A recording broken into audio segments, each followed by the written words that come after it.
கணவன் வெளிநாட்டுக்கு அவளை விட்டுட்டு போயிட்டு பேசுறதே இல்லை, ஆக்களுடைய கதையை கேட்டு பேசுறதே இல்லை.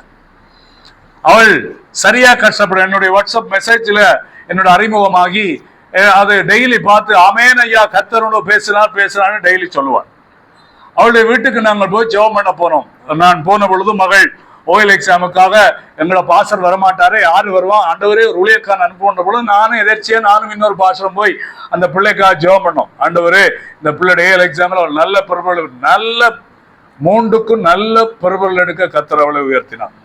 ஒரு நாள் மழை, சரி வெள்ளம், சமைப்பதற்கு மண்ணெண்ண குக்கர் கூட இல்ல, பேப்பரை மூட்டி ரொட்டி சுடுவோம். வண்டியில 8:30க்கு ரொட்டி சுட்டு கொண்ட பொழுது ஒரு விசுவாசி உள்ளத்துல கர்த்தர் பேசி புது கேஸ் சிலிண்டர், புது கேஸ் குக்கர், வேண்டிய அத்தனை காரியத்தை கர்த்தர் வீட்டுல கொண்டு வந்து இறக்கினார். ஆமென். இரவு 10 மணிக்கு அவர் இன்றைக்கு சொல்லுவா, ஐயா ஜெபமும் குடும்ப ஜெபமும் தனி ஜெபமும் என் கண்ணீர் ஜெபம் தான் என்னை கர்த்தர் நடத்துகிறார். அல்லேலூயா. எங்க ஆக்களுக்கு எல்லாம் இருந்து, சொந்த வீடு இருந்து, வருமானம் வந்து என்ன இல்ல, ஒரே புலம்பல். ஐயோ நான் படுற பாடு தெரியும், சீருடிக்க எவ்வளவு கஷ்டப்படுறது தெரியுமா? ஐயோ நாங்க வேலைக்கு போட்டு எங்களால வாழவே முடியாது. நீ கர்த்தர் நம்பாட்டி அப்படித்தான் சொல்லுவ, கர்த்தரை துதிக்காடி அப்படித்தான் சொல்லுவ. போன கிழமை அந்த வீட்டை கதிரை இல்ல, ஜெபம் பண்ணி ஆண்டவரே ஊழியக்காரன் வந்தா இருக்க கதிரை இல்ல, ஒரு விசுவாசி 4 கதிரை கொண்டு கொடுத்துருக்கான். அல்லேலூயா. கணவன் கனடாவில அவன் கைவிட்டாலும் கர்த்தரை துதிக்கிறவனை ஆண்டவர் ஒருபோதும் கைவிடாதது. அல்லேலூயா. மறந்துடாது. ஞானஸ்தானத்தை கொப்பாக, மனம் திரும்புதலுக்கு கொப்பாக, ரட்சிப்பு கொப்பாக கர்த்தர் துதியை நாங்க சமமாய் வைத்துக் கொள்ள வேண்டும். ஆமென். இன்னைக்கு அப்படி இல்ல, சர்ச் ரட்சிக்கப்பட்டோம், நாங்க அந்த சர்ச் இந்த சர்ச் அதில்ல, உன் துதியும் சமமாய் செயற்பட வேண்டும். அல்லேலூயா. சில பேர் பாருங்க துதிய கணக்கெடுக்கிறதெல்லாம் சர்ச்சுக்கு வருவாங்க. அது போல நீ எப்படி சேர்ச்சுக்கோன்னு ஆசைப்படுறியோ அவ்வளவு தூரம் தனிப்பட்ட வாழ்க்கையில, குடும்பத்துல, சபையில துதி இருக்கணும். ஆமென். அப்பொழுதுதான் கர்த்தர் விடுதலை ஆக்க முடியும். துதிக்கிற பொழுது கர்த்தர் ஆவி ஆத்துமா சரீரத்துல விடுதலை தருவாரா? தர மாட்டார்? கட்டாயம் தருவார்.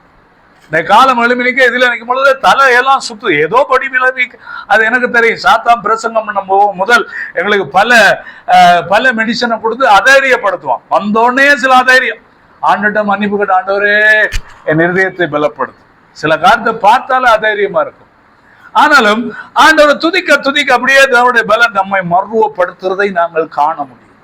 இன்னைக்கு சபையில இல்ல, நீ வீட்டுல 6 நாளும் வேலை செய்தாலும் பரவாயில்ல, ஒரு 20 நிமிஷமாக ஒரு பாடல் பாடி துதி.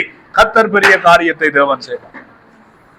ரட்சிப்பு, ஞானஸ்தானம், அபிஷேகத்துக்கு ஒப்பாக துதியை வேதம் சேமாத்தாம் பார்க்கும், ஆராதனைய சேமாத்தாம் பார்க்கும். ஆனா நம்ம ஆக்களுக்கு துதி கணக்கே இல்லை. வாழ்க்கை கர்த்தர் கணக்கெடுக்காம போய்விட வேண்டி வரும்.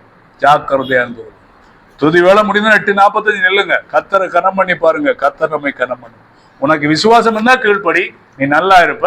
இல்லைன்னா நீயாச்சு கர்த்தராச்சு, ஆண்டவர் ஒன்றும் செய்ய முடியாது. ஆகையினாலே நம்முடைய வாழ்க்கையில மனிதனுடைய படைப்பிலே தேவனுடைய நோக்கம் அவன் கர்த்தரை துதிப்பதற்காய்த்தான் கர்த்தர் அழைத்தார், ரட்சிப்பை கொடுத்தார். ஞானஸ்தானம், ரட்சிப்பு, திருச்சபை எல்லாவற்றோடும் சமமாய் இருப்பது துதி, ஆராதனை என்பதை மறந்து போய்விடக் கூடாது. என்னுடைய வாழ்க்கையிலே எல்லாவற்றை விட துதி ஒரு கிறிஸ்தவனுக்கு முக்கியம் என்பதை மறந்து போகாதிருங்க. ஆமென். வீட்டுல துதிங்க, சபையில சின்ன பிள்ளை துதிய பழக்குங்க. எல்லாம் பழக்குறீங்க, பிள்ளைக்கு துதிய பழக்குங்க. அம்மா அப்பா துதிச்சாதான் பிள்ளைகள் துதிப்பார்கள். ஒரு ஆமென் சொல்லுங்க. அம்மா அப்பா 8:45 சேர்ச்சில நின்னாதான் பிள்ளைகளோட எதிர்காலத்தில் அவர்கள் சேர்ச்சில நிற்பார்கள். அம்மா அப்பாவே 8:45 விட்டு தூங்கி கொண்டிருந்தா பிள்ளைகள் 9:30 மட்டும் தூங்குவார்கள். கடைசியா 10 மணிக்கு வந்து ஷோ காட்டிட்டு போக சேர்ச்சுக்கு வருவீங்க. இதை விரும்பாத ஆண்டவர் துதியை அங்கீகரிக்கிறது. உதடுகளாகிய ஸ்தோத்திர பலியை விரும்புகிறவர் தேவனை நாங்கள் ஆராதிக்கிறோம். அல்லேலூயா. மறந்துடாதீங்க. இன்னைக்கு அநேகருக்கு துதிக்க விருப்பம் இல்லாத காரணம், நீ இன்னும் மனம் திரும்பல, நீ இன்னும் வெளியே வரல, நீ இன்னும் ரட்சிக்கப்படல. கேட்டினதுக்கு நீ இன்னும் கர்த்தருடைய வழிகளை நடக்க உனக்கு முடியாதபடி ஆசை, இச்சைகளும் குழப்பங்களும் உன்னை சூழ்ந்து கொண்டிருப்பதனாலே நீ வெளியே வர முடியல. வாசிங்க போல ஒரு வசனத்தை 119 103 சங்கீதம் 19:20 வாசிக்க கேட்போம்.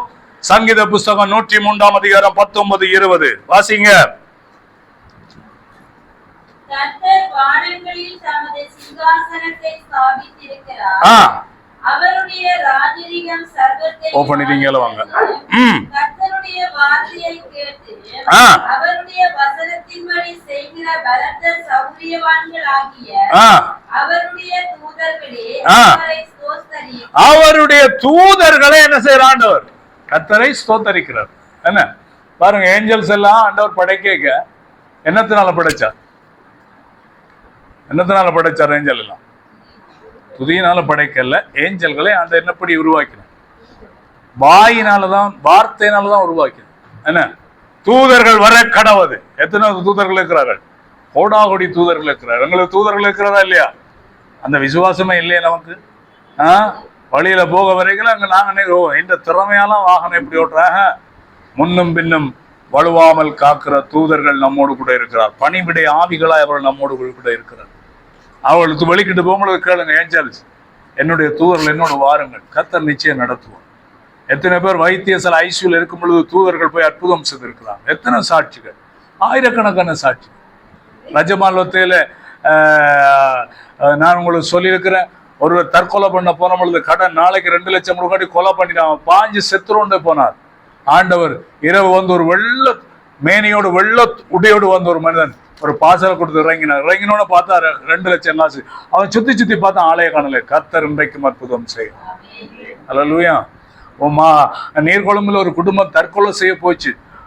பப்பாப்பழத்தை வெட்டி அந்த பப்பாப்பழத்துக்கு விஷத்தை பூசி எல்லாரும் சாமன் ரெடி பண்ணி நேரத்துல ஆண்டவர் வவுனியால் ஒரு ஊழியக்காரனை அட்ரஸ் கொடுத்து தேவன் அனுப்பினார். நம்புவீங்களா? வவுனியா நீர்கொழும்பு அட்ரஸ் கொடுத்து வவுனியால ஊழியக்காரனை கர்த்தர் அனுப்பி